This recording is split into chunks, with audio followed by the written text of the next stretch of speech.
Todd Batty, Creative Director, SSX. I think the addition of the wingsuit was a little bit of a novelty at first, and we've realized that it has tremendous strategic effect, particularly in racing, in using it at the right time to cut and shave corners and finding shortcuts. That's definitely a huge innovation this time.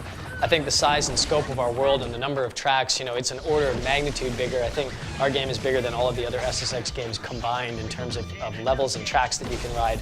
And then, probably most importantly, we knew bringing SSX to this generation of gamers that online was going to be a huge opportunity for us. And I think we have a really innovative, really fresh and different approach to online. And I think all that being driven by RiderNet and how we put competition with your friends right at your fingertips and make it as easy as possible for you to play this game against your friends whenever you pick up a controller.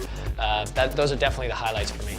SSX always followed this formula that one of the things that makes it super intense is the goal is to have the player have to make a decision every 3 seconds or faster, which means that anytime you're going down a straightaway with nothing to do for more than 3 seconds, we've failed in terms of level design. And it's a huge challenge, but we've taken a tremendous amount of creative liberties with the levels that you find, and they are very much more inspired by reality than truly reality-based. But we have some pretty cool out there ideas that we're saving for a possible either future edition or downloadable content.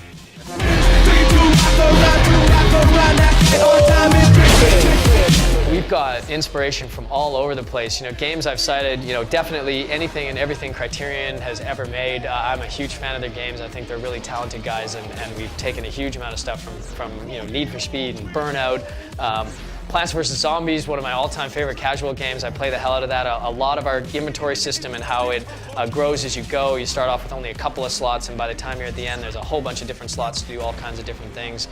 Borderlands, we looked at what Borderlands did with guns and their procedurally generated weapon system, and we thought we could do that with snowboards and gear, and we could offer millions of combinations of items, which we have. There are literally millions of items that you can buy in our store. We have, look at inspiration from World of Warcraft. We have, common gear, rare gear, epic gear, legendary gear, Black Ops. We have, in global events, you can take in-game credits and you can wager those credits against your friends, and it's incredibly compulsive.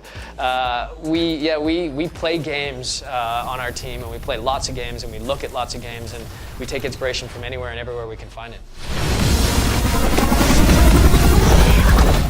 I really hope that this is the beginning of a franchise. John Riccatello, Peter Moore, they've spoken passionately about EA making less and better titles and also building franchises. Instead of one-off titles, making games that are going to stick, that we can then grow it onto multiple platforms and really, provide a true franchise for players, and it's all going to be dependent on how well this one does. If this one's embraced by players and they seem to really like it, I really hope that we can support it for a long time with digital content, follow it up with a sequel, blast it out to other platforms. That would make me super happy.